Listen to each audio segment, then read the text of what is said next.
الزانن عين الزانن عين الزانن عين الزانن عين الزانن فقرات تحديد النار ما يكون النار ما يكون عين الزانن عين الزانن عين الزانن عين الزانن عين الزانن فقرات تحديد النار ما يكون النار ما يكون يا من تقال وعزل عيب بحدي سنة حسان وريتهم أمثلتي أنجلت في أبنو حبيبو أميتنا وسيو كبرمبو نجزانا قبرقزو نجزانا قبرقزو نجزانا قبرقزو أميتنا وسيو كبرمبو مسمطنا مالي هاريبو غلاي أختيتو أبلاي عين مسددة عين صلاتنا قدنا يونبر ما استزانينا رح مسوفرة درتنا كدفة دولنا بحبار حوخنا كدفة ولا باش غيزة فتت العدة تفاني ونخو حنت خيس ليبي كم تحلو سنتنا يابا كان دي الفتحي أبنو حبيبي أميتنا وتخدمنا نجزانا قبرقزو عيني حسان عيني تتابعي عيني ننقيرو كتلمت مساي عيني تلمات كيرو قدما كنت مسمتعنا سعيدنا صلى دلونات دلونتنا دلونت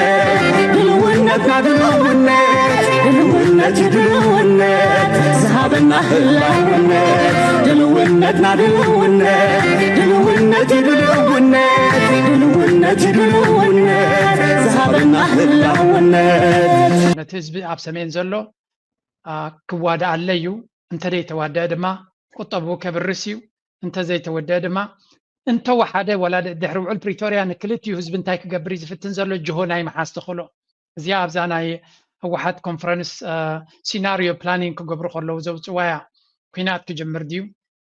possibilities انت داي جمر دما مناورانا كيناتنا غبره زخونه نابلمعات تبغسو نغبر كم زي نخل بناي كينات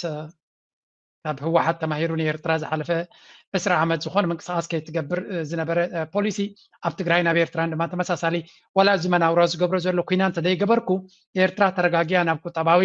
ልምዓት ክትከይድ ኣይትኽልንያ ካብ ዝብል ተበግሶ እዩ ንሪዮ ዘለና ኩነታት ኣብ ዝቐረባ መዓልታት ከም ንራኣናዮ ንክልል ዓፋር ከም ሓደ ዓብይ ፖለቲካዊ መንጠር ባይታ ዲና ክንብሎ ወይስ ኣጀንዳ መስርሒ ዝያዳ ነቲ ክልል ዓፋር ተጠቂምካ ዝግበር ዘሎ ብዙሕ መናውራ ንርኢ ኣለና what exactly is the intention abo ጅምዚ ንኽድርይዎ ዘለዉ ናይ ባሕሪ ዝብልዎ ዘለዉ ክንምንታይ seriously በዚ ናይ ዓፋር መንገዲ ስጉምቲ ክወስዱ ይኽእሉ ምክንያቱ እቲ ናይ ዓፋር ኣጀንዳ እናረሰና ኣብ ዝኸደሉ ዘሎ ነቲ ክልል ዓፋር ንኩናት ክጥቀምሉ ከም ዝኽእሉ ዝዛራ ህወሓት እንታይ ይሓስብ ከም ዘሎ they always calculate that ስለዚ ህወሓት ኣብ ዕረፍቲ ዘሎ ህወሓት ድማ is a very serious power ኣብ ናይ ኢትዮጵያ domestic politics ዝእምነሉ ሓይሊ እንተሎ ናይ ህወሓት ፓወር እዩ ብዝደለኻ መልክዕ ክትሪኦ ትኽእል ኢኻ ክንዓቕ ዝኽእል ፖለቲካ ወይ እውን ዓቕሚ ይኮነን ኣብ ኢትዮጵያ እሱ ስለዚ ህወሓት እንታይ ይሓስብ ህሉ ኸውን ዝብል ኩሉ ግዜ ኣብ ካልኩሌሽናቶም ኣሎ ፋኖ ወላ እውን ወታደራቱን ገለን ሒዙ ንኣብ ክሓንቆ ተጀሚሩ ክትሓናነቑን ክትሓራረሙ እንተኮይኖም ምናልባት ህወሓት ኢና እትዕድል ንኸፍተሉ ዘለና ዝብል ግምት ክህሉ ከም ዝኽእል ይጥርጥር እየ ስለዚ ከምኡ እውን ሸነ እንድሕር እዚኦም ክልቲኦም ተሓናነቑ ኣለዉ ሸነ እውን ሰም ኤክስተንት ዕድል ክረክብ እዩ ካልኦት ሓይልታት ድማ ተመሳሳሊ ስለዚ እቲ ኩናት ክልተ ሰለስተ ጎርሓት ሓማኽሾ ስንቆም እዩ ኮይኑ ዘሎ ኣብ ዓዶም ክመፅእ ከሎ ክዋግኡ ክፍትን እዮም ንኣዲስ ኣበባ ገፆም ክኸዱ ከለዉ ግን እቶም ካልኦት ሓይልታት ከመይ ይርእይዎም ምኾኑ ወይ እውን ብድሕሪ መጋረጃ እቲ ፅምዶ ሓደ ሲሪየስ ዝኾነ ዲስካሽንስ ልክዕ ከምቲ ኣብቲ ሰዓታት ደርጊ ቅድሚ ምውዳቑ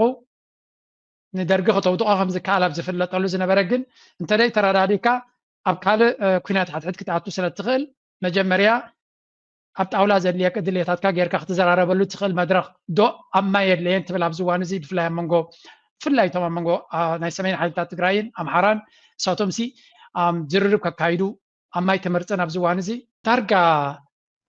ኣፍ ደገ ባሕሪ የድልየናዩ ኣፍ ደገ ባሕሪ ብሓይሊ ክንወስድና ካብ ዝብሉስ ነዊሕ እዮም ገይሮም why do they have to say this again and again ኣብ ነፍሲ ወከፍ ኣጋጣሚ ዳርጋ 2 ዓመት ኣቕፂሮም ኣለው እቲ ናይ ኣጀንዳ ናይ ባሕሪ ኢሉ ካብ ዝመፅእ እዚ ዘረባታት እዚ ድማ ኣብ ነፍሲ ወከፍ ኣጋጣሚ ገለገለ ሰብ እንታይ ዝብል ኣሎ ነቲ ዶሜስቲክ ኣጀንዳ ዝጥቀምሉ እዩ ምክንያቱ እቲ መጠን ናይቲ ኣብ ደገ ባሕሪ ዝብል ኣጀንዳ ዝረሰነ ብመጠን ሓንቲ ዘረባ ኣላ ኣብዚ ኢንጂነር ይልቃል ዝበላ ያለንቀነ ከዝርዋ ቀኒዮም ኣለው እታ ተትብላ ፀናሕካ ምሳ ናይ ኣብርሃም ዝበላ ተኣሳሰርያ ናይ ኣብይ ኣሕመድ ስትራቴጂ ሲምፕሊ ነይሩ እታ ስትራቴጂ ድማ እንታይ ትብል ናምሓሩ ዓሰብ ከምፃልኩም ይልካ ክትምኖም ኣለካ ሕዱር ሕማም ናይ ዓሰብ ኣለዎም ስለዚ ከማይ ኢሉ ንኣምሓራ ኣብ ጎነይ ክእትዩ ፋኖ ድማ ክንፀልዩ ስለዚ ንፋኖ ብሓይሊ ምእላይ ከቢድ ክኸውን ኣይኮነን ንተጋሩ ንህወሓት ማለት እዩ ናይ ሻዕብያ ቂምታ ስለ ዘለዎም ንሻዕብያ ክድምስስ እየ እንድሕር ኢለ ኣብ ጎነይ ክስለፉ እዮም ምክንያቱ ሳቶም እውን ቂምታ ስለ ዘለዎም ኣብ ጎነይ ክኾኑ እዮም ዋላ ሃሪመዮም እምበር ምሳይ ኮይኖም ናብ ሻዕብያ ንምዝማት ክኸዱ እዮም ናምሓሩ ንኦሮሞ ድማ እዚኣ እያ ተዓድልኩም ነቲ ናይ ኩሽ ኢምፓየር ክትገብሩ ንኢትዮጵያ ከም ድሌትኩም ክትገብርዋ ነቶም ክልተ ድማ ኣብ ኣጀንዳ ይተዮም ስለ ዘለኹ ዓሻ ተመሲልካ ድራሮም ወዳሎ ምሳይ ኮይንኩም ጥራይ ኪድ ኢሉ ንሰለስቲኦም ከምዚ ገይረቶም ካልኦት ኣብ ካልኩሌሽን እውን ዳኣተው ይኮኑን ነዚኣ ገይም እዚኣ ግን ኩልና ፈሊጥናያ ኢሉ ብፍላይ እቲ ብሰሜን ዘሎ ህዝቢ ፈሊጥዋ ኣሎ ኢሉ ህወሓትን እስከ ምሻዕብያ እንተዘይሰርሐ ኣብ መንጎ ህወሓትን ኣምሓራን ክገብሮ ዝፍትን ዝነበረ ንበይኑ ክንሪኦ ኢና ናቱ ኣብ ከይድ ስለ ዝኾንኩ እዛ ናይ ኤርትራ ዝብላ ዘሎ ገይም ግን ብርግፅ ኣብ ኢትዮጵያ እቲ ኣብ ብዙሕ ኢሊት ናይ ኣምሓራ ዘሎ እዩ እቲ ናይ ባሕሪ ዝብል ስለምንታይ ምስ ዓቢ ክስለፉሉ ዘይክእሉ ዘለው ወይ እውን እዚ ቀፃሊ ዝደጋገም ዘሎ ነቶም ገለ ዘይተረድኦም ክርድእ ዝፍትን ዘሎ ድዩ ድመስል ወይስ ማሕበረሰብ ዓለም መፅኡ ገለ ነገር ኢዱ እንተእተወ ድዩ what is exactly the intention ምክንያቱ ናብ ኤርትራ ዝብሎ ዘሎ እኮ ነጊርና እዩ ናጽነት ናይ ኤርትራ ምልክት ሕቶ ክገብሩ ከም ዝደልዩ ቅድሚ 30 ዓመት ብጌጋ ዝኸደት እያ ክትምለስ እያ ውግእ እንድሕር ኮይኑ ክገብር ዝደሊ ዘሎ ይገብር ኣሎ መናውራታት ስለምንታይ ግን 10 ግዜ ከምዚ እናገበረ ይዛረብ ምክንያቱ ኩናት መን ይደልሎ ሲ ነፍሱስ የፈድሕ ደ የለን እንታይ እቲ ዕላማ ዓለም ስትሰምዕ ኣብ ኣምሓርኛ ይሰምዑን እዮም ኢሎም እንዲም ከምኡ ዝብሉ ዘለው ግን እዚ ናይ ሓደ ዓበ ቺፍ ኦፍ ስታፍ ናይ ሰራዊት ዝዛረበ ዘሎ ሲ ማሕበረሰብ ዓለም እውን ዝከታተሎ እዩ ምስቲ ሕጂ ዘሎ ሙቐት ናይቲ ከባቢ ኣሜሪካ ይኹን ካልእ ዓለማት ኩሉ ግዜ ብቐረባ ዝከታተልዎ ዘለው እዩ ቴምፕሬቸር ንላዕሊ ይውስኽ ኣሎ ፎሬን ፖሊሲ ፎሬን ኣፌርስ ሓደ ካብቶም ናይ ኩናት ተንተንቲ ናይ ኩናት ተንባህቲ ዝብልዎም ዓብዪ ናይ ስታብሊሽመንት ናይ ኣሜሪካ ኣብ ዝቐረባ ኣርቲክል ኣውፅኢቲ ኩናት ኦልሞስት ተበፂሑ ዘሎ ጉዳይ እናበለ ይዛረብ ነይሩ ስለዚ what is exactly the intention ኣብዛ 10 ግዜ ብኣፎም ዝግዕሩ ዘለው ግን ኣብ ባይታ ድማ ብዙሕ ዝረዘ የለ ዶስ ናይ መወዳእታ ደረጃ በፂሖም ስለ ዘለው እስኪ እንታይ ይመስለከና ሓደ ፈተና ፀላእና ኣብ ኤርትራ ዘሎ ስርዓት ክቅይር ዘይደሊ ናይ ኣውሮፓን ናይ ኣሜሪካ መንግስቲ ብምሎም ዞም ዌስተርን ንብሎም ዓለም ዘመሓድሩ ንብሎም እዚኣ ኩላትና ክንሕዛ ክንክእል ኣለና ቃን ሻዕብያ ንምቕያር ካብ ስልጣን ንምብራር ዘይደሊ ናይ ኣውሮፓ መንግስትን ኣሜሪካን ወላቶም ካልኦትን ማለት ብምሉእ እቶም ኣብ G8 ዝበሃሉ ብዘካቶም በዓል ቻይናን ራሽያን ገዲፍካ እቶም ዝበዝሑ ኣብ ኤርትራ መንግስቲ ቀይሩ ደልዮም ሶ መንግስቲ ኤርትራ ከመይ ጌርካ ተቐይሮ እዩ ከዚ ናብ መንግስቲ ኤርትራ ቅድሚ ምምፃኻ እንታይ ትገብር እዩ እዚ ከም ስኻትኩም ብፍላይ ኤርትራውያን ፈቲኹም ፀሊኹም እዚኣ ክትሕዝዋ ትክእሉ ኣለኩም ኣብ ኤርትራ ስርዓት ክቅይሩ ዝደልዩ ብዙሓት እዮም ምክንያቱ ኤርትራ ከም ሃገር ኣብ ባሕሪ ይኹን ኣብ ምድሪ ይኹን ኣብ ኩሉ ነገራት ናይ ባዕላ ስትራቴጂካዊ ጥቕሚ ስለ ዘለዋ ያው ከም ትፈልጦ ኩላትና ከም ንፈልጦ ድማ ኣብ ኤርትራ ብሓይሊ ዝገብሮ ነገራት ድማ የለን ሶ እዚ ከም ሓደ ጌርና ንሓዘ ሶ እዚ ንምፍፃም ብድሕሪት ወዲ በሻሻ ይኹን ንካልኦት ኣጀንዳ ዝህቡ መንግስታት ኣለው ካብኣቶም ሓደ ዩናይትድ አረብ ኤሚሬት ሶ እቲ ናይ ወደብ ጉዳይ ናይ ግድም ንሳቶም እውን ስለ ዘድልዮም I think ኢኮኖሚ ዓለም ንባዕሉ ድሕሪ ተወሰነ ዓመታት በንዚን ዘይንጥቀመሉ ግዜውን ስለ ዝመፅእ ባዕለምቶም ሃገራት ዕራብ ይኹኑ ካልኦት ዝመፅእ ናይ ዓለም ሃፍቲ ንምቁፅፃር ናይ ግድን እቲ ባሕርን እቲ ንግድን ስለ ዘድልዮም እውን ንምድምሳስ ወይ ንምቁፅፃር ናይ ግድን ከድልዮም እዩ ስለዚ እዚ ኣብ ግምት ክነእትዎ ክንክእል ኣለና ተልእኾ ናይ ካልኦት እዮም ዝፍፅሙ ዘለዉ ወላ እኳ ኢትዮጵያ ኣብ ናይ ኢኮኖሚ ኣብ ናይ ፖለቲካዊ ማሕበራዊ ውድቀት ተሃልው ዳ እምበር ወይ ፋር ንሕና ዘይንሪኦም እቶም ዓበይቲ መራሕቲ ዝርድኦም ግን እቶም ዓበይቲ መንግስታት ብድሕሪ እዚ ከም ዘለዉ ኩላትና ክንፈልጥ ክንክእል ኣለና እዚ ንምትግባር ንህዝቢ ኢትዮጵያ ናይ ግድን ክትእምኖ ክትክእል ኣለካ ኢትዮጵያ ብዘይ ባሕሪ ዝሓለፈ 25 ዓመት ፅቡቅ ኢኮኖሚ ነይርዋ ፅቡቅ ምንቅስቃስ ነይርዋ ፅቡቅ ሰላም ነይርዋ ባሕሪ ስለ ዘይብልና ይኮና ድኻታት ኮይና ባሕሪ ሒዘን ክንደይ ድኻታት ዝኾና መዓት ሃገራት ኣለዋ እዚ ንህዝቢ ኢትዮጵያ ክእምኑ ስለ ዘለዎም ከምዚ እንታይ እዩ ኢትዮጵያ ባሕሪ ሒዛ ከላ ኣብ ግዜ ደርግን ሃይለ ስላሴን ዝደኸየት እያ ነይራ ክትቅፅል ኢለ ወይል ኣብ ግዜ ደርጊ ነቲ ኣብ ደገ ባሕሪ ናይ ኤርትራ ሒዛቶ ከላሲ ድኻታት ድኽነት ሽዑ ነይሩ ዝያዳ ያ ብሓፂሩ እዚ ሕጂ ናይ 77 ዓመተ ምህረት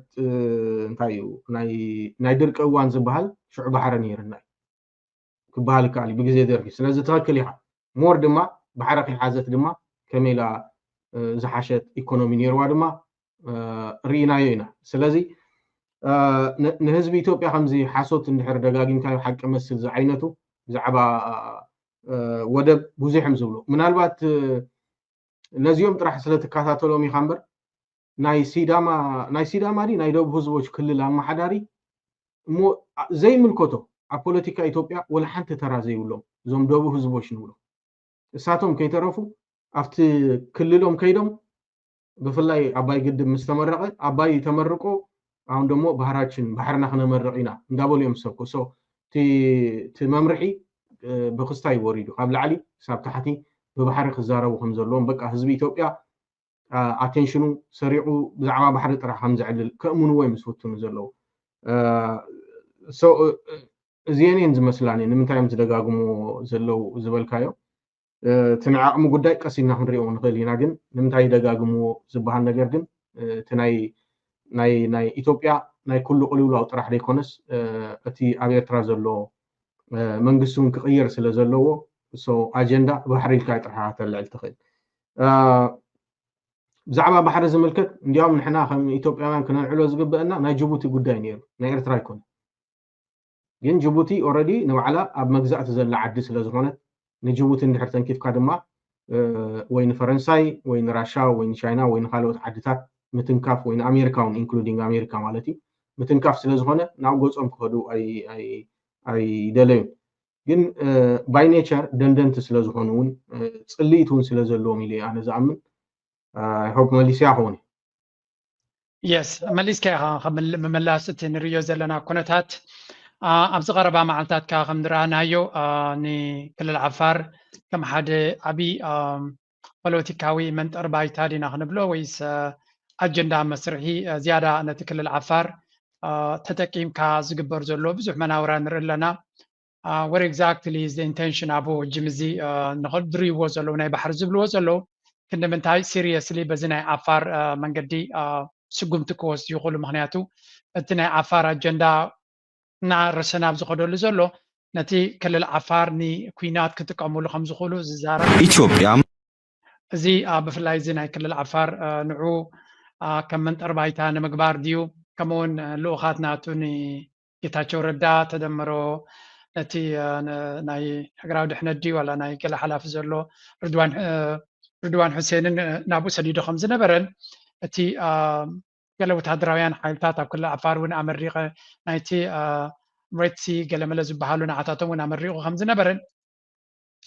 ክሳብ ክንደይ ሲሪየስ ነገር ክኸውን ይኽእል እዚ ጉዳይ እዚ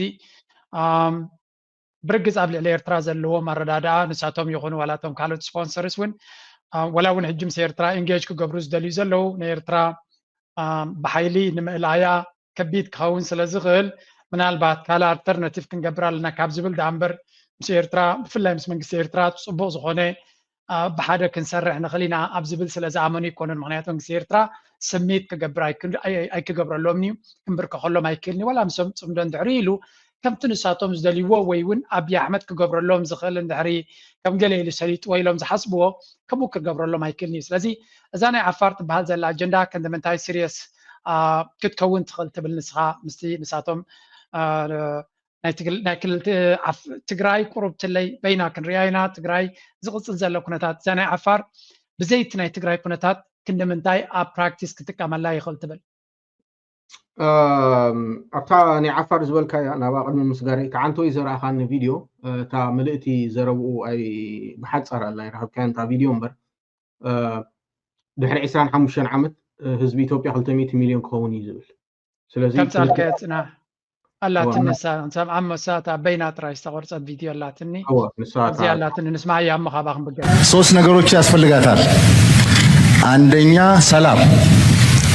ሁለተኛ ልማት ሶስተኛ የባህር በር ኢትዮጵያ መዘጋት አይገባትም ህዝባችን አሁን 130 ሚሊዮን ነው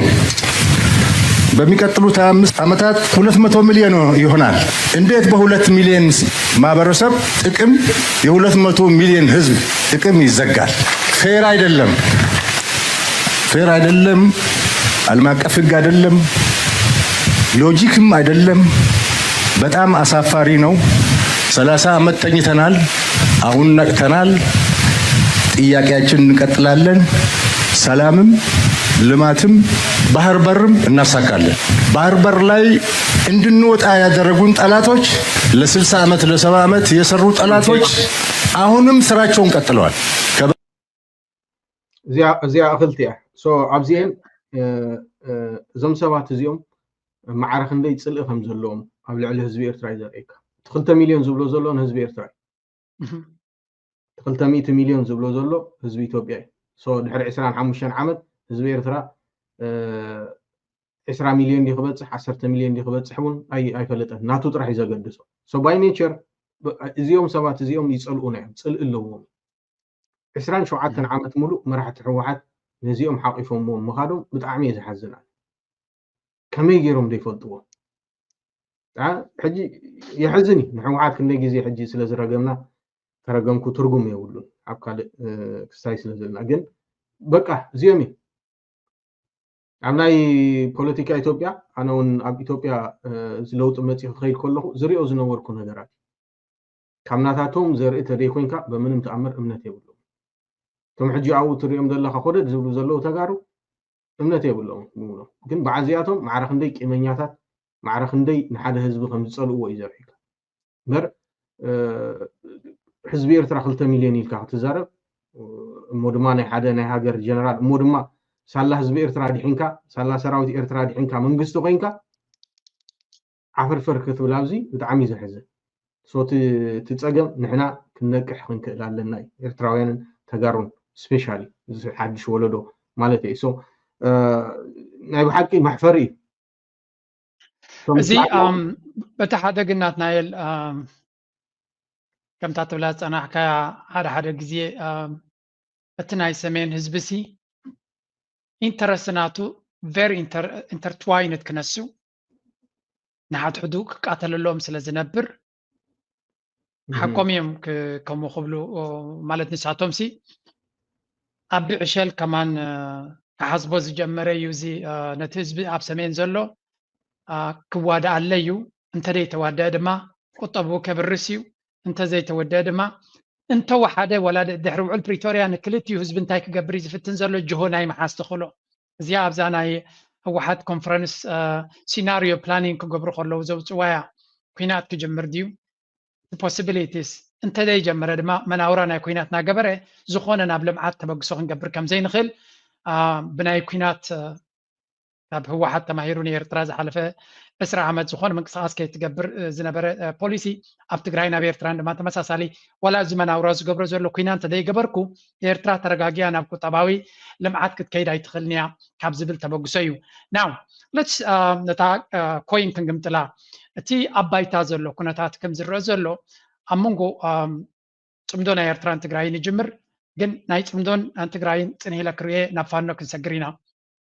ኣብዚ ዝሓለፈ እዋን ሓደ ካብቲ ኡይ ዘብሎ ዘለውን እቲ ናይ ካብቲ ጽቢቶም ወጻኢ ዝኾነ ምንቅስቓሳት ናይ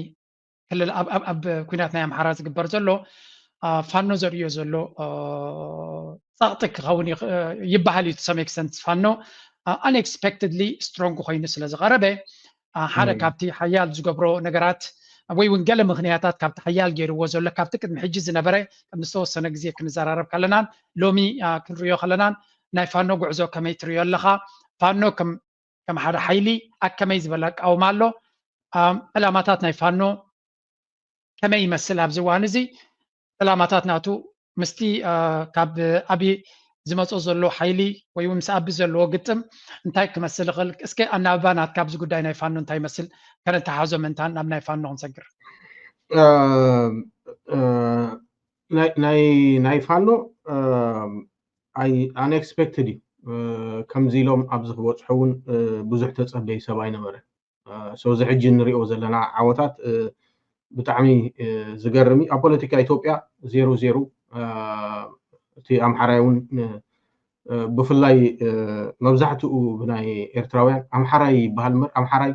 ኣብ ኢትዮጵያ ስልጣን ዝሓዘለን ዓመታት ውሕዳት እየን ሶ ጀነራል ግን ኣምሓሩ እዩ ዝበሃል እዚ ክእረም ዘለዎ ጌጋ እዩ ሶ ሎሚ ፈትዩ ከይፈተወ ኣምሓራይ እውን ክቃለስ ንመሰሉ ዝገብሮ ዘሎ ቃልሲ ዝድገፉኒ ሕጂ ንፋኖ ኣብ መሬት ከምዚ ኢሎም ክዕወቱ ከለዉ ከብሉ ከለዉ ክትሪኦም ከለካ ምናልባት ዕንቅፋት ዝኾንዎም እዞም ኣብዚ ደገ ዘለዉ እዮም እዞም ኣብዚ ደገ ዘለዉ ካብ ትግራይ ዲያስፖራ ተማሂሮም ብዙሕ ነገር ክሕግዝዎ ክእሉ ነይሮም ኢንክሉዲንግ ኣብቲ እዋን ኩናት ናይ ኤርትራውያን ደገፍ ንመንግስቶም ዝነበረ ወላ ኣብቲ ቀደም ካብ ቃልሲ ጀሚርካ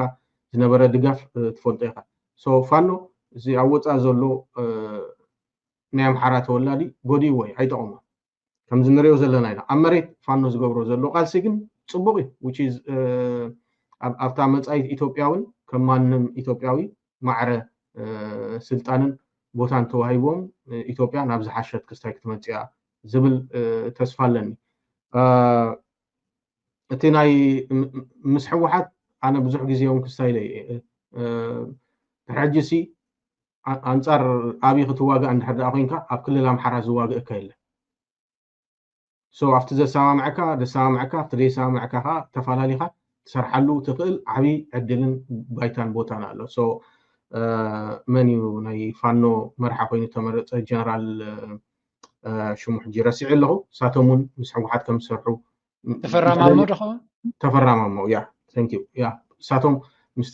መርሒነት ናይ ሕወሓትን ናይ ሻዕብያን ክሰርሑ እውን ድሌት ከም ዘለዎም እዚ ኣብይ ዓብይ ውድቀት እዩ ንባዕሉ ነፍሱ ዝኸኣለ መድፍዕ እዩ ሶ ኣነ ብፍላይ ኣብ ጎንደር ክስታይ ክግበር ከሎ ኣምሓራይ ሓደ መዓልቲ ንመሰሉ ክቃለስ ከም ዝጅምር ዝሃብክዎ ኢንተርቪታት ነይሩ ሽዑ ዝነዓቕ ዝነበረ ፋኖ ሕጂ ኣበይ በፂሕ ኣሎ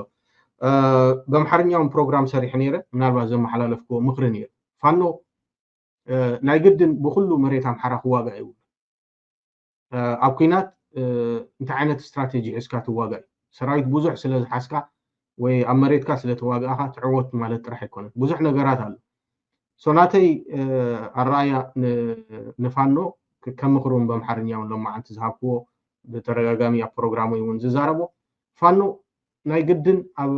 ኣብ ጎንደርን ኣብ ጎጃምን ክዋጋእ እዩ እንዲያም ጎንደርን ጎጃምን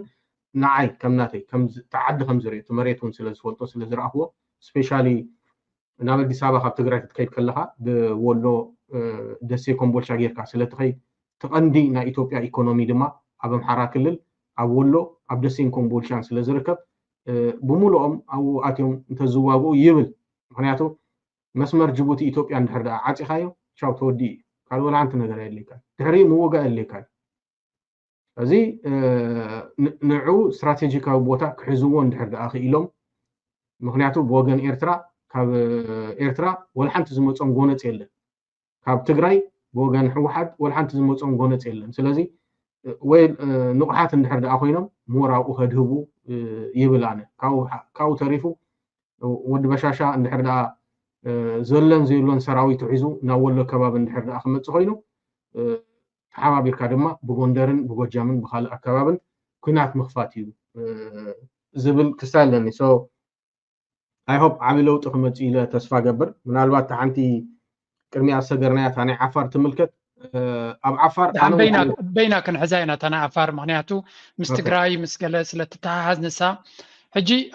ኣብዚኣ ክትብላ ዝፀናሕካ ንኣብነት ኣብቲ መስመር ናጅብትን መሓዝ ኣብዚ ሓደ ነገር እንታይ ኣሎ ኮይኑ ዝስማዓና ንክሪኦ ከለኹ there's a problem of confidence ሓደ ዕላማታት ንጹር ኣይኮነን ዘሎ ምክንያቱ ዋላ እኳ ፋኖ ንህላዊኡን ረብሓና ህዝቢ ትግራይን ህዝቢ ምሓራን ይቃለስ ኣለኹ እንተበለ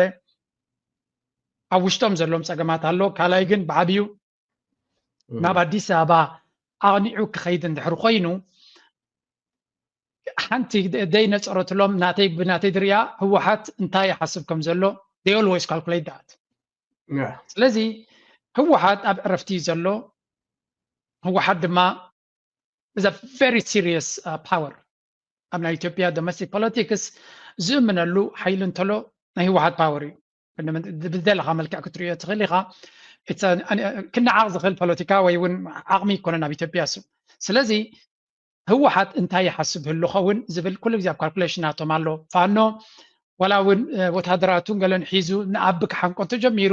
ክትሓናነቑን ክትሓራረሙ እንተኮይኖም ምናልባት ህወሓት ኢና እቲ ዕድል ንኸፍተሉ ዘለና ዝብል ግምት ክህሉ ከም ዝኽእል ይጥርጥር እየ ስለዚ ከምኡ እውን ሸነ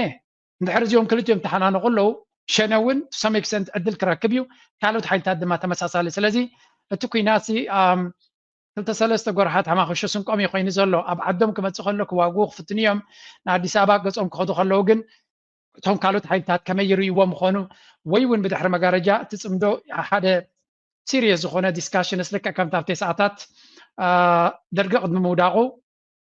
ንደርጊ ክተውድቆ ከም ዝከኣል ኣብ ዝፍለጠሉ ዝነበረ ግን እንተደይ ተረዳዲካ ኣብ ካልእ ኩናት ሓትሕት ክትኣቱ ስለ ትኽእል መጀመርያ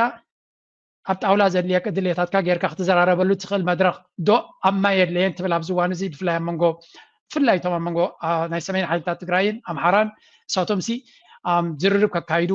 ኣብ ማይ ተመርፅን ኣብዚ እዋን እዚ ወላ እውን እቲ ዓፋር ኣይደኖ ኣብ ከመይ ኩነታት ኣሎ ግን ብፍላይ ትግራይን ኣምሓራን ትግራይን ኣብዚ ኩነታት እዚ ዘይምትእማን ምህላዎም ንዓቢ ከርባሕ ይክእልን ትብል ዶ ወል ኣብ ፖለቲካ ሓደ ነገር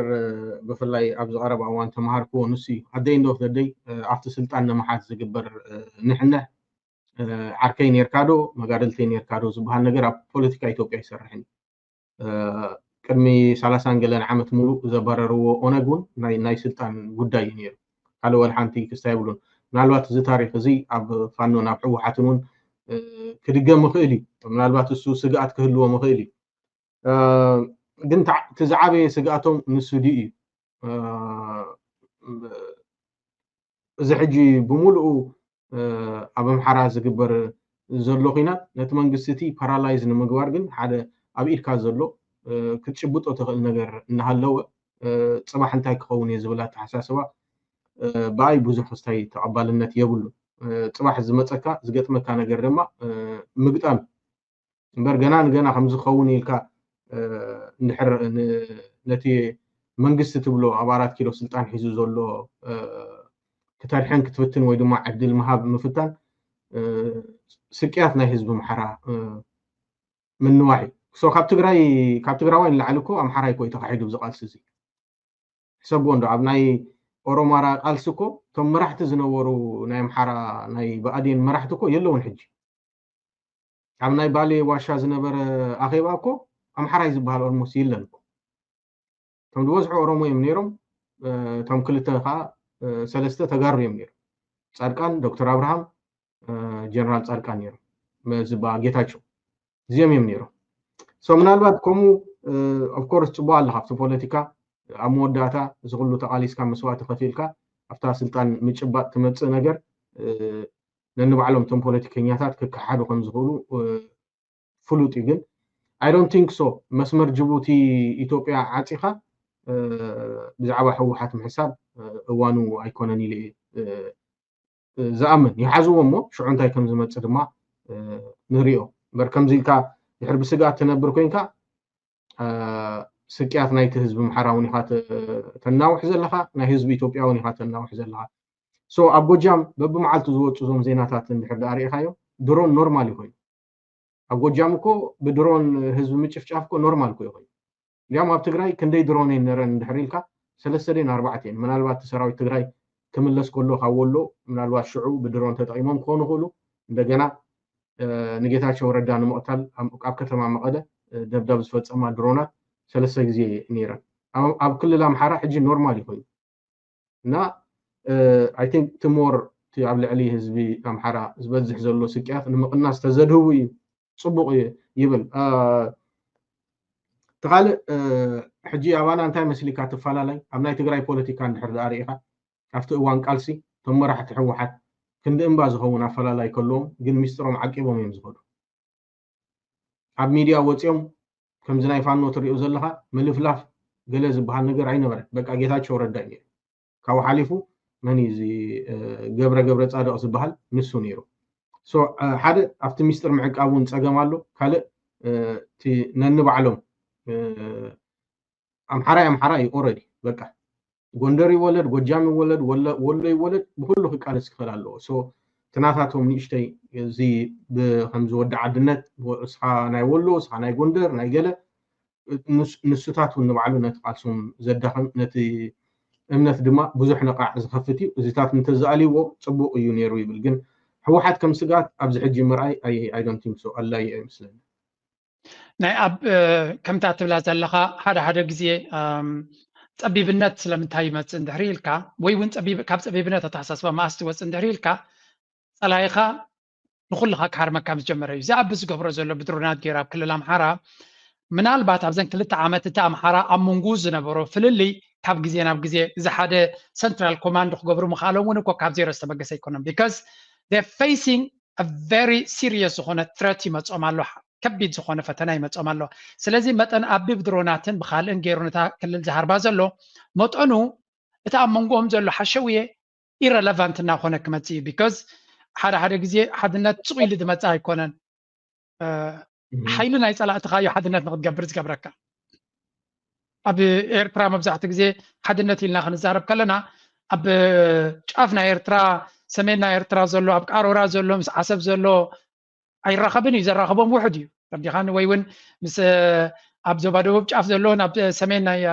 ቀይ ባሕሪ ዘሎን ከይራኸቡ ኩሉ እዮም እቲ ፀላኢ ግን ነታ ኣብ ሰሜን ዘሎን ኣብ ደቡብ ዘሎን ብሓደ ዝሃርሞ ስለ ዝነበረ ብሓደ ገይሩ ይጭፍጭፎ ስለ ዝነበረ እቲ ቃንዛ ናይቲ ፀላኢ ሰይሚ ነይሩ ስለዚ ሓደ ቀታል እንተለካ ሓድነትካ ንክሕይል ዝያዳ ድርኺት እዩ ኣብ ዝገብሮ ዘሎ ድማ ኣነ ከምየ ዝብል ኣብ ንብዙሕ ህዝቢ ሓድነት ንክገብር ዝገብር ዘሎ እቲ ዕንደራናቱ ንብዙሕ ነቲ ጥፍኣት ናቱ ዘቀላጥፍ ጥራይ እዩ መጠን ናብ ኣምሓራ መጠን ዝሃረመ ቤት ትምህርታት ዝዓፀወ ዓዲ ዘብረሰ ብድሮናት ገይሩ ሰብ ዝሃረመ መጠኑ እቲ ቃልሲ እናበርትዐ ክመፅእ መጠኑ ንቅሓት ናይቲ ህዝቢ ንቅሓት ናይቲ ሰውራ ንቅሓት ናይቲ ፋኖ ከምኡ ድማ እቲ ሕራነ ናቶም እናበርትዐ ክመፅእ now this is one ድሮ ኣብዘን 2 ዓመት ርኢና ኣለና ፋኖ ሓንቲ ካላሽንን ሓንቲ ብረትን ሒዙ ዝኸይድ ዝነበረ ሎሚ ኣብ ከመይ ደረጃ በፂሑ ኣሎ this is a very very important development ኣብቲ ክንሪኦ ከለና ካብኣ ቀፂልካ ግን ኣብዚ እጂ ዝያዳ ሓደ ካብቲ ኣብ ዕድሚኡ ክሕፅር ዝኽእል ብዘይካል ዓለም ናይ ኤርትራ ጉዳይ እዩ ክኸውን ንሱ ናብ ኤርትራ ግልፂ ዝኾነ መዓልቲ ኩናት እዩ ዘሎ every day ወይ እውን every month ዝበለ ድሓን ካብ ወርሒ ንወርሒ ብመንገዲ ፖለቲከኛታቱ ጀነራላቱ እናገበረ ቅስቀሳ ናይ ኩናት ዝገብር ዘሎ ኤርትራ ቶታሊ ኢግኖር ጌራቶላ but the day ኤርትራ ምንቅስቃሳት ክትገብር እንተጀሚራ እዚ ካርታ ንሪኦ ዘለና ንደይ መደይለ ተጠቐቢለ ዘለኹ ኤርትራ ትግራይ ኣምሓራ ሰለስቲኡ እዚ ኣላይንድ እንድሕር ኮይኑ and seriously ፅምዶ እንድሕር ገይሩ እሞኻ ሱዳን እቲ ወገን ሱዳን ድማ ፉሊ ምስኦም እዩ ዘሎ ስለዚ ንኣብስ ክሳዕ ክንደይ ከቢድ ክኸውን ይኽእል እዚ ነገር እዚ ንክበፅሕ ከብወገን ኤርትራ እንታይ ከጋጥም ይኽእል ኣለዎ ትብል ብወገን ትግራይ እንታይ ከጋጥም ክኽእል ኣለዎ ብወገን ኣምሓራ እንታይ ከጋጥም ክኽእል ኣለዎ እቲ ዘሎ ኩነታት ናብ ሲሪየስ ነገራት ከይዱ ነቲ ከባቢ ነቲ ዞባ ከብርስ ዝደሊ ዘሎ መትእ ክግበረሉ ዝኽእል እንታይ ክፍጠር እንታይ ኮንዲሽንስ ምዝህሉ እዩ ናብ ከምዚ ክብፅሕ ዝኽእል ትብል 00 ኣብይ ናይዞም ዝጠቐስካዮም ኩሎም ፀላኢ እቲ ኣነ መራሕቲ ሕወሓት እውን ደንጎም ዘብለኒ ዘሎ ሲ ባዕሉ ዕድላት ከፊት እዩ ከም ናተይ ሕጂ ፅምዶ ወላ ኣብቲ ኣብ ክልቲኡ ህዝብታት ዘሎ ርክብ ዘመሓይሽ ኣብ ዶባ ትግራይን ኤርትራን ብዙሕ ነገራት ርኢና ኢና ኣብዚ ሓለፍ ብፍላይ ኣብዛ 2025 ብዙሕ ነገር ተሰሪሑ ناتي دليت زتصم دوزي بمنجستات درجة تلعيلو تبجيسو تم منجستات نوعلم يتسألائي إرترا already عامسي نمبرني إرترا نموران دحري تايم بله so إرترا خم توررت غيرنا ينا إحنا هنوصل زلنا عامس لزي بقولو بتوم كزارو زغولو عياشو غيرو انتاي زاربالو نريو لنا so ناتي دليت كم زبل كاي أنا أول حنت حبيب زبلو نجار يلن دحر حجي ركب ناي تجراي ناي حوحاتن بفلاي تاكتيكال زبان نجار تطوق بالخدالو نزل عالم استراتيجيكاو زهونه ركب كهلونا كوم يعني زمنه معناته زحلفه 27 عامت مولو بفلاي تومناتنا مرحت حوحات مقالسهم حواتهم رسيعهم مسوا على بادولا مسوا على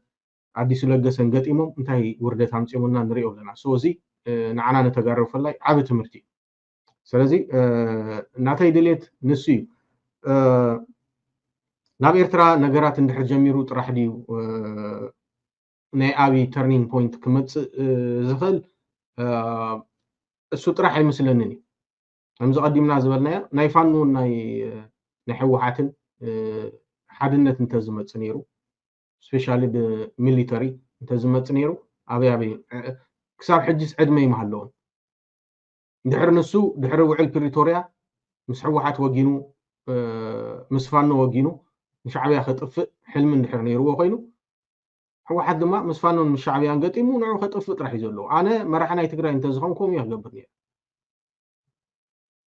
صوتهم ناتنا مرحتي اب كميستات انتاي صقماتهم ايردانني سو تمين ناب إرترا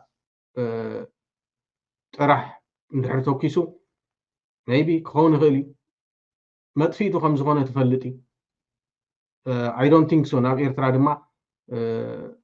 زتوكس አይመስለንም ምክንያቱም ደደይ ምስ ኤርትራ ኮይና ዝጀመረሉ ነገራት ተወዲ ማለት ይቻ ተወዲ practically to military መራሕቲ ናይ ኢትዮጵያ ሕጂ ዘለው ጀነራላት በሙሉም ምስ ኤርትራ ክዋጉ ይደልኒ after one ኩናት ዝዛረብዎ ዝነበሩ ዘረባይ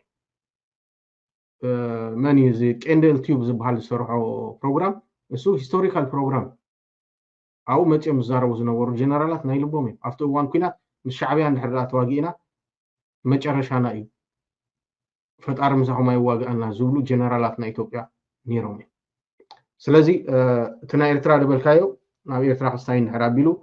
ንሱ እዩ ክኸውን ዝብል ግን ሕወሓት ውን ዕድል ኣለዎ ድልውነትና እንዲሁ ማተር ስዕበትናትና እዮ ክብልና እንዲሁ እዮ ኩልንትና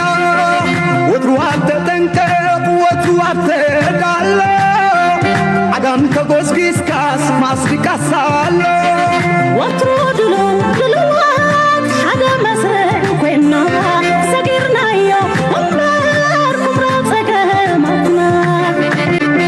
ወትሩ ለናገስካስ ክብርታትና መንጋስ ነገርና ዝደሊ ማስነዳሊ ግድሎ ገጢና ዘያተዳሎዮ አኳና ሰሎ ዘያተዳሎዮ ክብርታትና ሰሎ ትማልን ሎምን ትማልን